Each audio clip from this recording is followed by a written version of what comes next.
They gathered under the Veterans Hall flag as morning coffee cups rattled softly against saucers. Young Marines scoffed at the old jacket, their words mocking like a rulebook slammed across a desk. Thin laughter spilling into the aisle. Still, the Admiral paused and raised his hand toward the faded patch, the salute striking brighter than metals or brass. Quiet men leave echoes too, and one photo on the diner board keeps whispering still. The hangar smelled faintly of polish and metal, that particular tang of a place where ceremony tried to mask machinery. Folding chairs stretched in neat rows, flags lined the walls, and the buzz of fluorescent lights hummed above the gathering crowd. At the back, Earl Whitman stood a little apart, jacket zipped up against the draft. The fabric was worn at the seams, the patch on his sleeve faded by years of sun and laundry soap. His hand drifted to the pocket, where a small service coin rested, thumb rubbing its smooth edge. Then came the laugh. Sharp, quick, too young.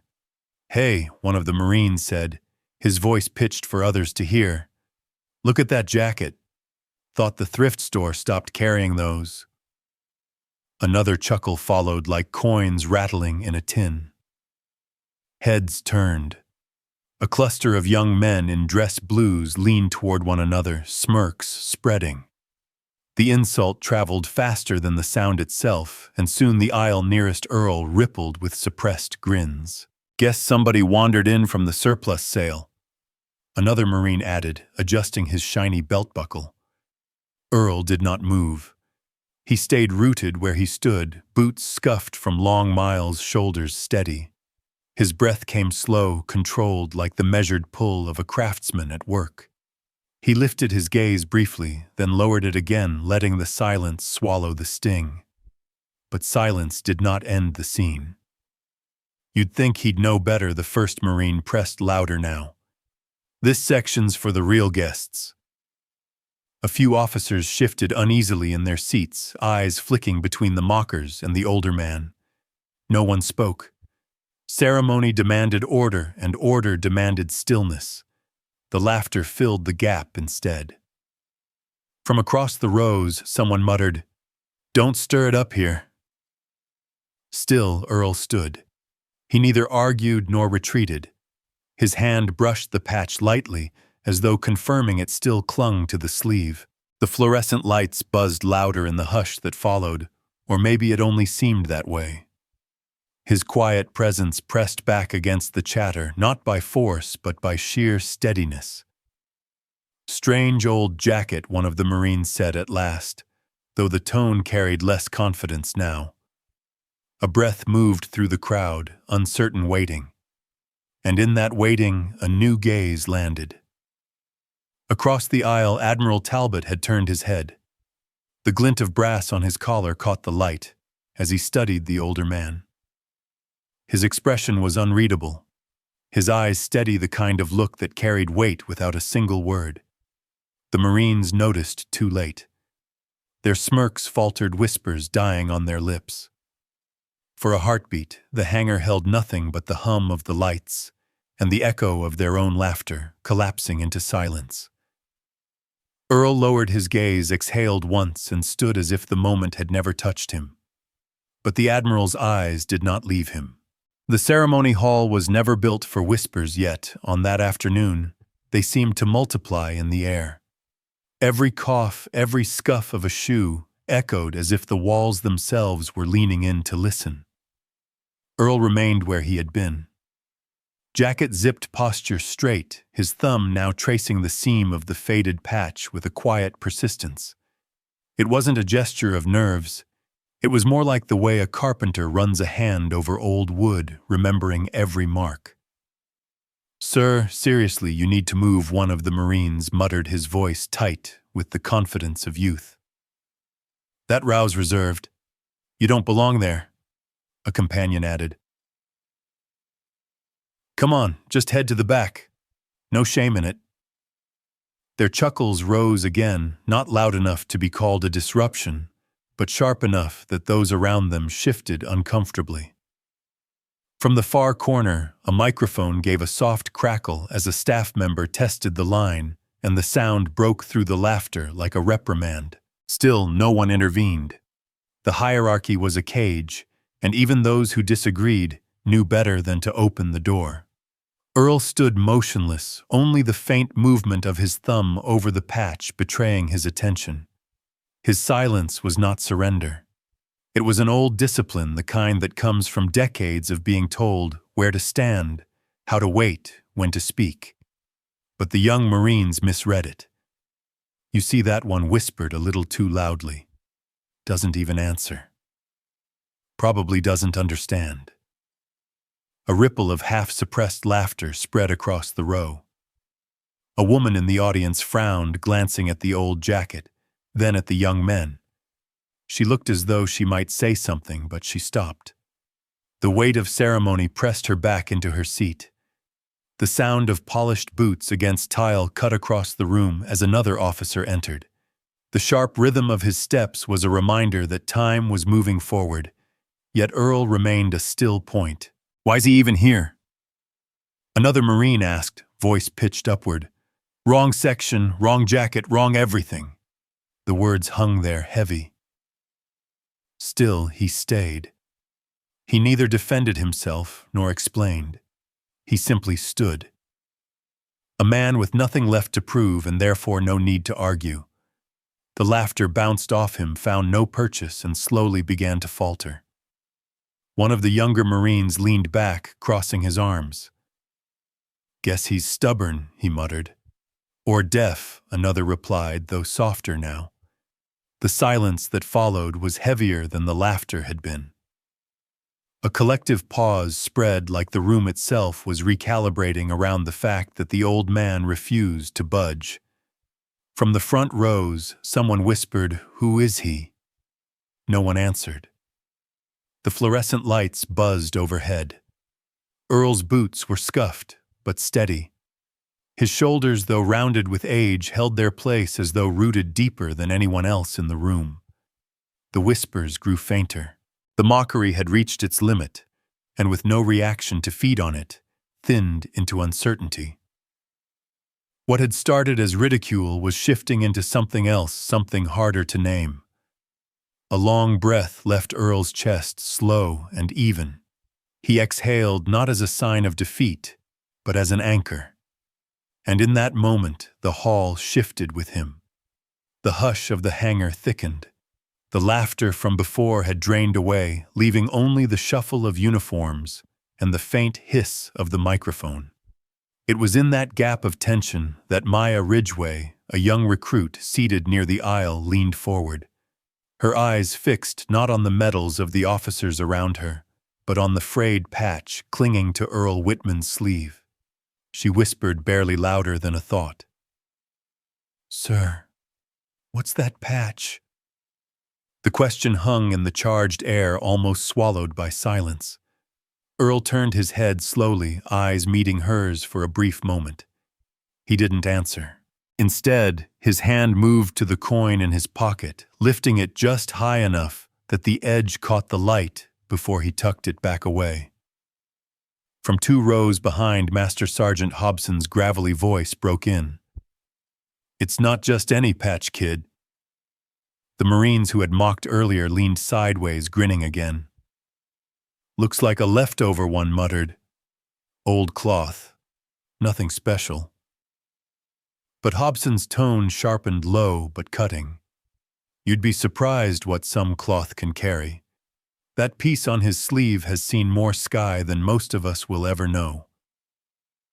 The room shifted again, a subtle tilt of attention.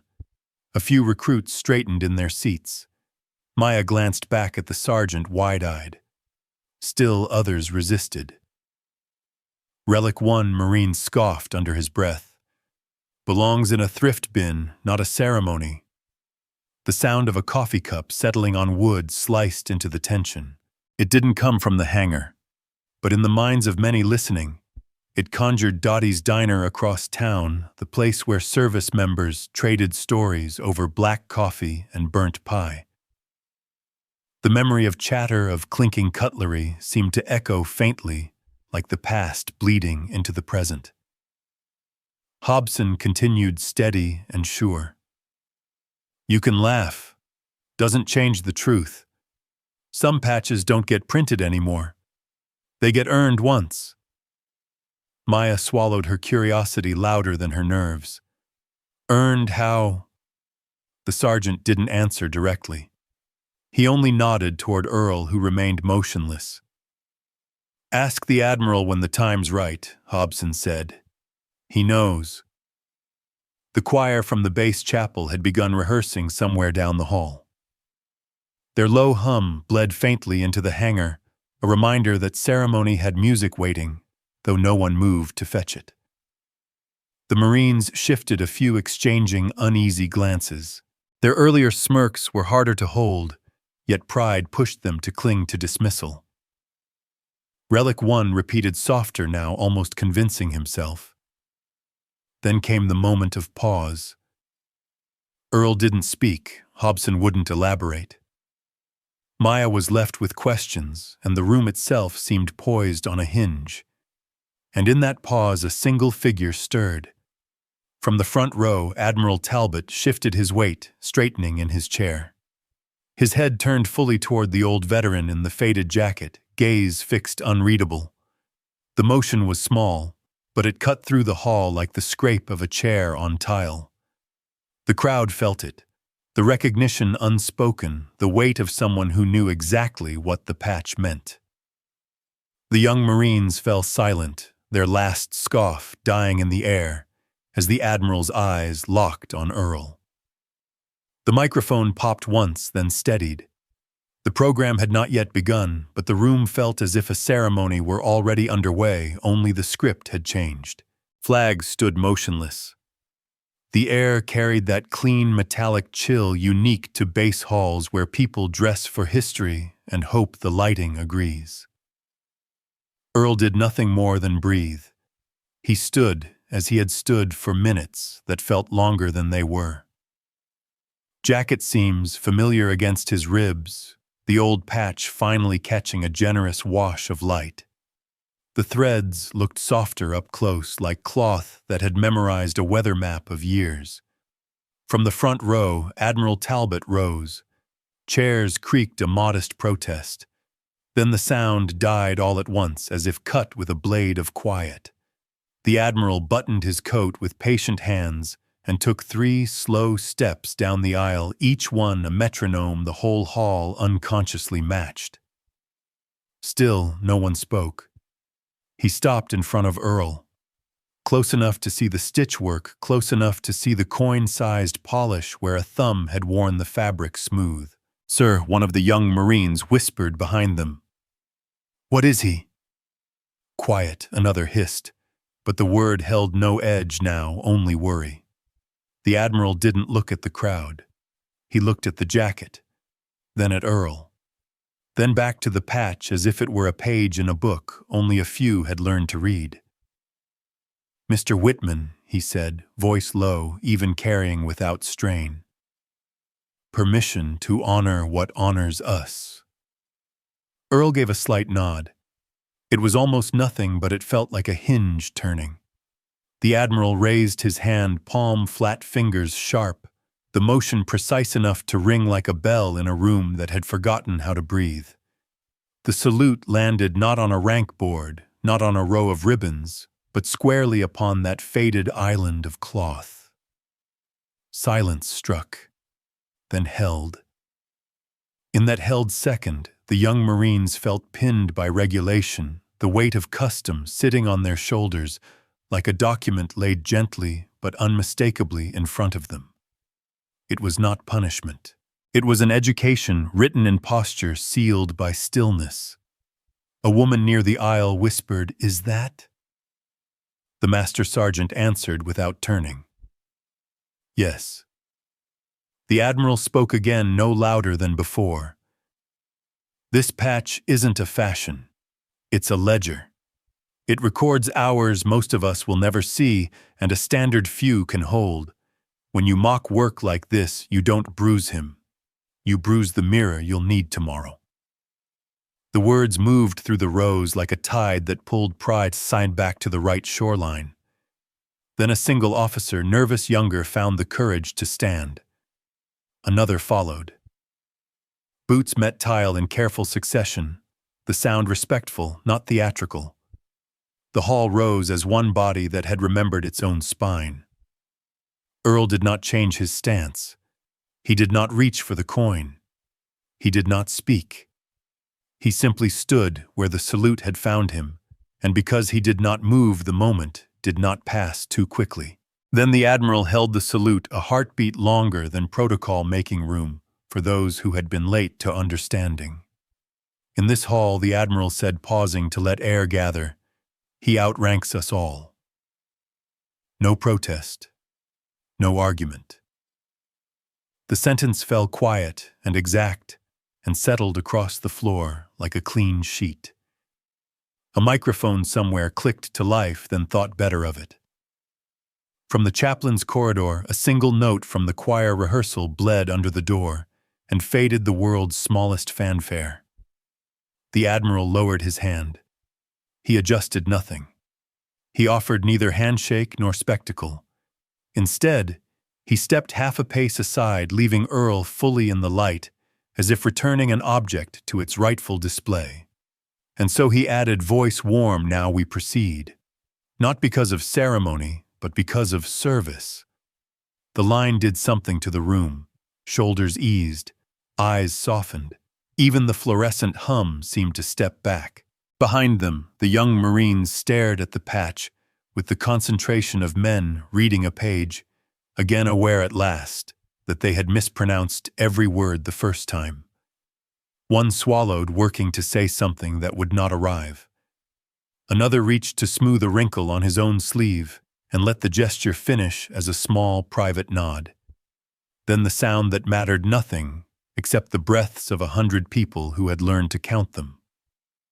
The program director, pale but steady, leaned to the mic. It found his voice this time. "Ladies and gentlemen, we'll begin in a moment." But no one moved yet. The hall had one more thing to register.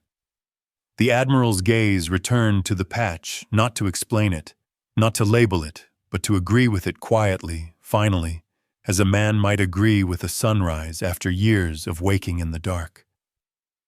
Then he drew a gentle half-step closer, the space between his hand and the cloth no wider than a promise. The room held still, camera still on that faded field of thread. And it stayed there.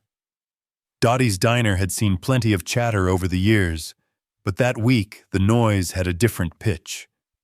The counter stools were full, the coffee pots emptied faster than usual, and every booth seemed to hum with a single retold story, the Admiral's salute.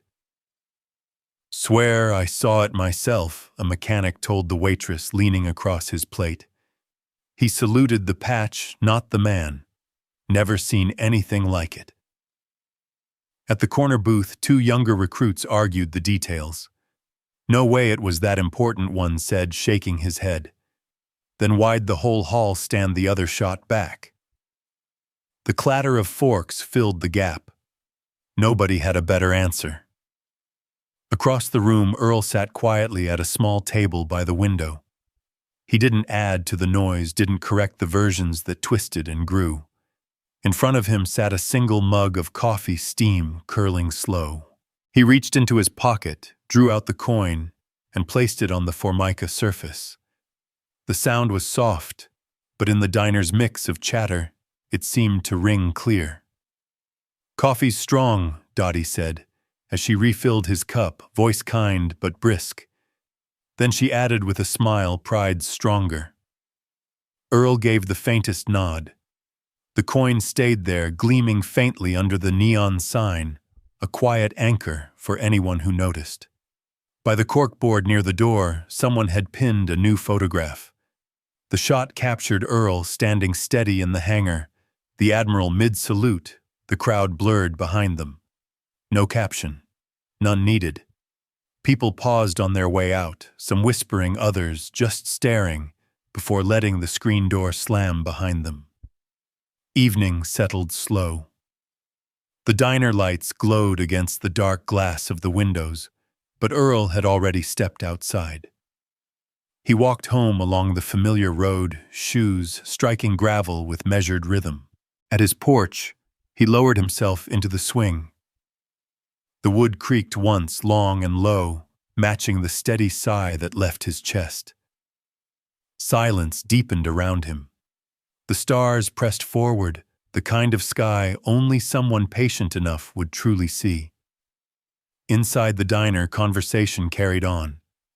The legend was already weaving itself into the fabric of the town. Recruits repeated it with wide eyes, older hands nodded knowingly, and somewhere between the plates of pie and bottomless cups of coffee, a truth larger than gossip was taking root. Later that night, a young boy, Maya's younger brother, stood by the corkboard, his eyes fixed on the photograph, the Admiral's hand frozen in mid-air, the old patch beneath it. He tugged gently on his sister's sleeve. "Who was he really?" the boy asked, voice low, reverent. No one answered right away. The question itself seemed to settle in the room, stretching toward the porch, where Earl rocked alone in the quiet, unaware that his story was already leaving his hands. The town library smelled of paper and polished oak, a quieter hall than the base hanger, yet carrying the same weight. Sunlight cut through tall windows, striking the new display case at the center of the foyer. Inside rested the jacket patch coin and photograph. Each looked ordinary alone, but together they told a story the community was still learning to repeat. Children pressed against the glass, leaving faint breath marks before being tugged back by parents. Older veterans stood at a respectful distance, hats held low. A choir rehearsal hummed in the basement below, sending a faint chord up through the floorboards. Maya lingered near the case, her wide eyes fixed on the patch under the glow of warm light. She whispered, half to herself, "It looks different here, like it belongs to everyone now." Earl stood beside her jacket, neatly folded in his arms. He had insisted it be placed in the case, not kept at home. His hand dipped into his pocket and drew out the small coin. The edges were smooth from years of turning, the surface dulled but certain. He held it for a moment, then offered it across to her. "Yours," he said simply. Maya hesitated, eyes flicking from the coin to his face. "But sir," why me? Earl's reply was steady, his voice radio warm. "Because you asked what mattered, and you listened." The crowd around them hushed. Someone had tried to clap, then stopped, sensing the silence itself was part of the moment. The only sound was the faint creak of the floor and the low hymn echoing from below. Maya reached out with both hands. She took the coin as if it might vanish if held too tightly. The weight surprised her more than its size should allow. Earl's gaze lingered, then lowered. He whispered words meant for her, but carried to the whole hall. "Silence is never weakness." The phrase floated upward, simple and final. It was less instruction than inheritance. The librarian gently closed the display case. The latch clicked, a sound that carried like a benediction. Applause finally rose, cautious at first, then swelling. But even within the clapping, a reverent hush seemed to linger, as though everyone feared to drown out the quiet strength that had just been passed. The photograph on the board caught the last angle of sunlight. The patch glowed faintly beneath glass forever held in stillness, yet alive in memory. Maya looked back at the case coin held firm in her palm. Her wide eyes reflected both the patch and the Admiral's salute frozen in the photograph. The screen of the moment seemed to fade, words lingering as if written across the air. Silence is never weakness. The library case stood in warm light, holding the jacket patch coin and photo, while the town choir rehearsed softly below. Still the crowd hushed as Earl placed the coin into Maya's hand, a small kindness offered without ceremony, but felt by everyone around. Then the proof of service gleamed under glass, like a lamp in a winter window, reminding them that silence can shelter strength when words falter. Quietly, the echo spread through coffee counters, porch swings, and Sunday pews until even the youngest could sense the lesson written in fabric. And in the end, as the boy whispered by the display, the screen of memory carried forward only one phrase: "Silence is never weakness."